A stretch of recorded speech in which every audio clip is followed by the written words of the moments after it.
खुलुमबाय गोजोन फुंबिलिनि गासैबो बड'लेण्ड बुब्लिनि अनसायगिरिफोरखौ बरायग्रोबाय। बुधबारनि फान्जामुथिखौ फरायथिनो लादों आं रबिन बसुमतारिया। फान्जामुथिनि गिबियाव दं मेष राशि। नोंथाङा हरखाबै लोमजाखांनो हागौ, देहाया खस्थ' मोनगोन। बृष राशि।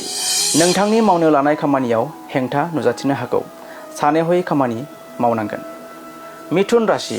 मोजां हाबा मावनायनि जाउनाव नोंथांनि माना बांनो हागौ, मोजां सान। कर्कट राशि। गिदिर खैफोदनिफ्राय रैखा मोननो हागौ, सांग्राङै हान्थिनांगोन। सिंह राशि। माबा जाहोननि थाखाय सोरजोंबा नांलायलायनो हागौ, गोसोखौ हमथानांगोन। कन्या राशि। माबा बाथ्राखौ लाना गोसोआव दुखु मोनखांनो हागौ, दुखुनि सान। तुला राशि। खस्थ' खालामना हाबा मावोब्ला धोन मोननो हागौ, मोजां सान। वृश्चिक राशि। माबा खामानिफोरखौ लाना जिंगासिनो हागौ, गोसोखौ गोख्रों लानांगोन। धनु राशि। खामानिफोराव उथ्रिसार जानो हागौ, गाहाम सान। मकर राशि। माबा जाहोननि थाखाय गावनि आंगोजों नागारलायनो हागौ, गोसोखौ दुखु मोनगोन। कुम्भ राशि।